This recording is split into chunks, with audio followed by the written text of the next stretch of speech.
सभी को good evening. आज बच्चों हम मैथ पेडागोजी का फर्स्ट पार्ट आपको बता रहे हैं। गणित की प्रकृति, नेचर ऑफ मैथ के बारे में बताएंगे। नंबर 1, गणित की प्रवृत्ति तार्किक होती है, लॉजिकल होती है। ठीक है, गणित जो है तार्किक होता है, लॉजिकल होता है। और गणित की संकल्पनाएं अमूर्त होती हैं, एब्स्ट्रैक्ट कॉन्सेप्ट होता है। नंबर 3 है, गणित की अपनी भाषा होती है जिसके माध्यम से सूत्र, सिद्धांत आदि का प्रतिपादन किया जा सकता है। नंबर 4, गणित निगमन विवेचन पर आधारित होता है। नंबर 5, गणित स्थान, संख्या, मापन, मात्रा, दिशा, गणना आदि का विज्ञान है। गणित का ज्ञान सटीक और व्यवस्थित होता है। तो ये बच्चों गणित की नेचर के बारे में बताया कि गणित की प्रवृत्ति कैसी होती है, तार्किक होती है। और गणित की संकल्पनाएं अमूर्त मतलब अब्स्ट्रैक्ट कॉन्सेप्ट पर होती हैं। और गणित की अपनी भाषा होती है जिसके माध्यम से सूत्र, सिद्धांत आदि का प्रतिपादन किया जाता है। गणित निगमन विवेचन पर आधारित होता है तथा गणित स्थान, संख्या, मापन, मात्रा, दिशा और गणना का विज्ञान है। क्या है? इन सब का वो विज्ञान है। और गणित का ज्ञान सटीक होता है। गणित में जो भी चीज़ होती है वो सटीक होती है और व्यवस्थित होती है। तो ये थी गणित की प्रवृत्ति बच्चों। अब हम ज्योमेट्री स्तर जो है, ज्योमेट्रिकल रीजनिंग, इसमें जो वैन हिले की थ्योरी है उसके बारे में आपको बता रहे हैं। ज्योमेट्री को सिखाने के लिए 4 लेवल बताए उन्होंने और 5 स्टेट होती हैं। स्टेट 1 जिसको 0 लेवल कहा, इसे चक्षुकरण या विजुअलाइजेशन कहते हैं। इसमें बच्चा देखकर वस्तुओं की इमेज बना लेता है और उनके अनुसार क्लासिफिकेशन मतलब भेद कर पाता है। यहाँ पर हम एक उदाहरण ले लेते हैं। जैसे बच्चा समोसा देखता है तो समोसे को देखकर उसको त्रिभुज बताता है, तिकोना बताता है। स्टेज नंबर 2 जो है हमारी है, इसको हम लेवल 1 कहेंगे। क्या कहेंगे? इसको हम लेवल 1 कहेंगे। इसको विश्लेषण या एनालिसिस। इसमें बच्चा आकार को मतलब जो शेप है को उनके गुणों के आधार पर वर्गीकरण कर पाता है। जैसे उसके गुण होते हैं, गुण के आधार पर वर्गीकरण करता है। जैसे बच्चा वर्ग और आयत में अंतर करना शुरू कर देता है। किसके आधार पे? उनके गुण के आधार पे। तो ये वर्ग है और ये आयत। अब जो है हमारा स्टेज 3 है और लेवल 2 है। स्टेज 3 लेवल 2 ये अनौपचारिक निगमन, ठीक है, इनफॉर्मल डिडक्शन रिलेशनशिप। इसमें बच्चा आकृतियों के बीच संबंध बनाना शुरू कर देता है। मतलब आकृति देखकर उनके बीच में संबंध बनाना शुरू कर देता है और उनकी समानताओं के आधार पर उसमें रिलेशनशिप करना शुरू कर देता है। मतलब इसमें जो संबंध बनते हैं वो उनकी समानता के आधार पर बनते हैं। ठीक है। अब ये स्टेज 4 है हमारी वैन हिले की, लेवल 3 औपचारिक निगमन, फॉर्मल डिडक्शन। इसमें बच्चा आकृति शेप के फॉर्मूला खोजने लगता है और ये अपर प्राइमरी में होता है अधिकतर। ठीक है।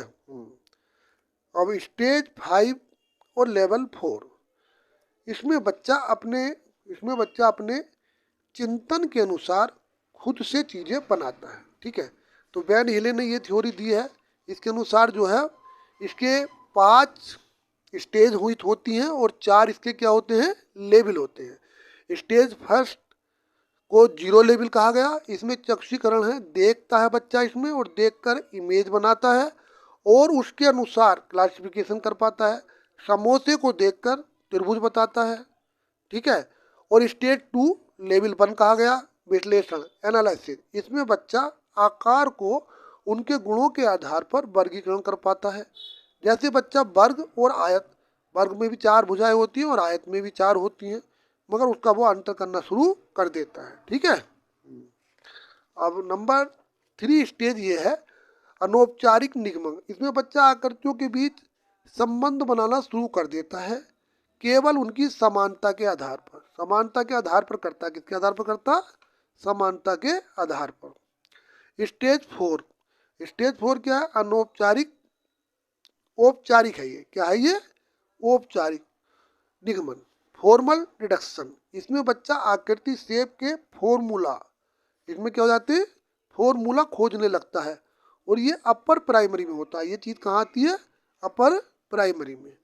और स्टेज हमारी 5 ये है कि इसमें बच्चा अपने आप चिंतन के, अपने चिंतन से खुद से चीज़ें बनाता है। इसमें जो है बच्चा खुद से चीज़ें बनाता है। तो ये थी वैन हीले की ज्योमेट्री थ्योरी। अब बच्चों हम जो है कुछ बातें बताते हैं, जैसे एक्जियम। एक्जियम क्या है? अभिवृत्ति।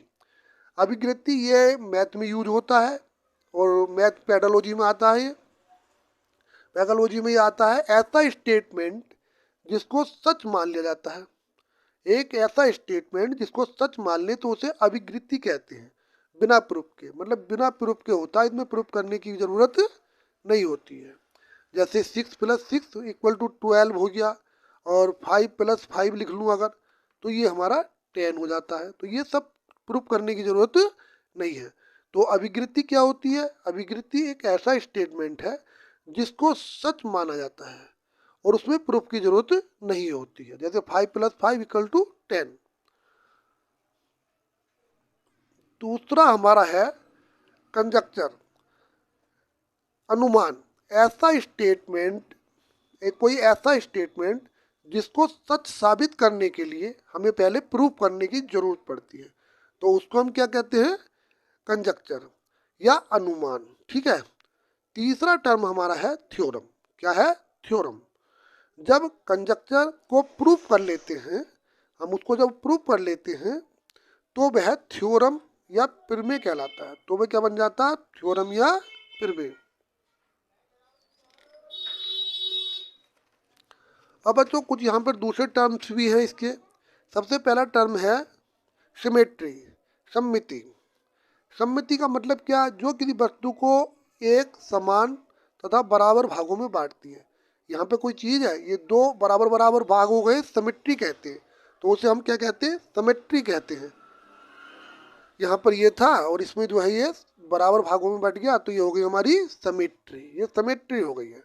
चौपड़, इसको अब टाइलिंग, इसमें बच्चे को 2D और 3D शेप की नॉलेज कराई जाती है। ठीक है।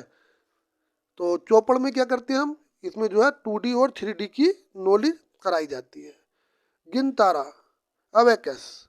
अबेकस होता है, इसमें जोड़, घटा, प्लेस वैल्यू और फेस वैल्यू आदि का ज्ञान हो जाता है। और दृष्टिबाधित जो होते हैं, विजुअली चैलेंज्ड स्टूडेंट, वो इसका यूज किया जा सकता है या करते हैं। ठीक है।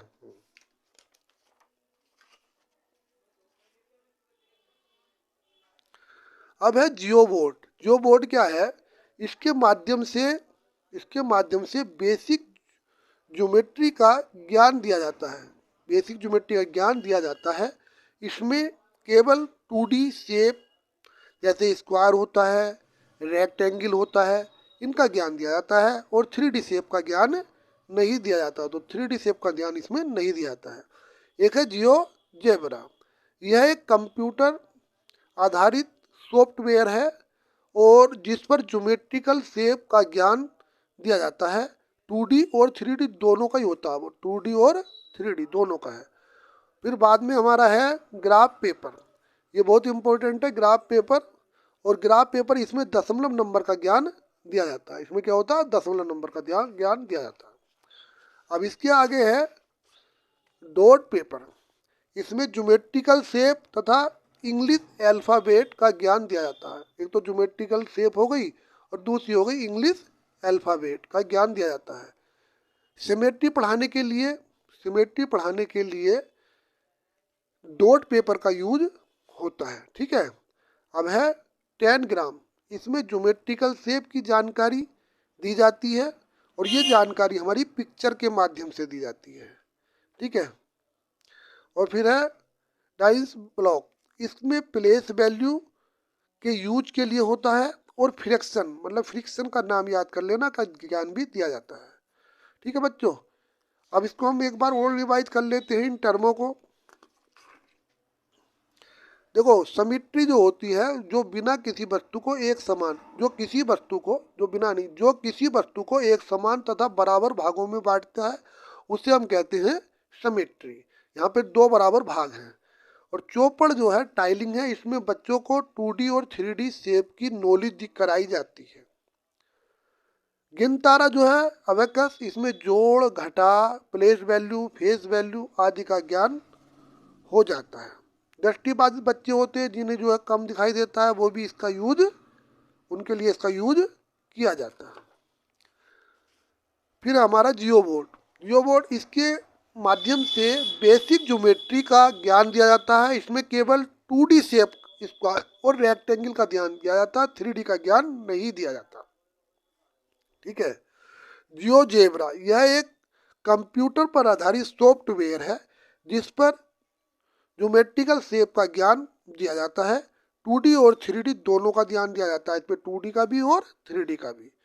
और ये इंपॉर्टेंट है बहुत ज़्यादा, ग्राफ पेपर, इसमें दशमलव नंबर का ज्ञान दिया जाता है। ठीक है, इसके बाद में आते हैं डॉट पेपर। इसमें ज्योमेट्रिकल शेप तथा इंग्लिश अल्फ़ाबेट का ज्ञान दिया जाता है। सिमेट्री पढ़ाने के लिए डॉट पेपर का यूज होता है। सिमेट्री पढ़ाने के लिए, सिमेट्री के लिए भी इसका यूज होता है। 10 ग्राम, इसमें ज्योमेट्रिकल शेप की जानकारी दी जाती है और ये जानकारी पिक्चर के माध्यम से दी जाती है। फिर है डाइस ब्लॉक। डाइस ब्लॉक में प्लेस वैल्यू के यूज के लिए होता है, प्लेस वैल्यू के लिए यूज होता है और फ्रिक्शन के लिए। ठीक है बच्चों, ये मैंने तुम्हें मैथ की पैथोलॉजी का पहला पार्ट बताया है और दूसरा पार्ट भी लेकर आऊँगा। सब चैनल को सब्सक्राइब करें, लाइक करें, शेयर करें। Thank you.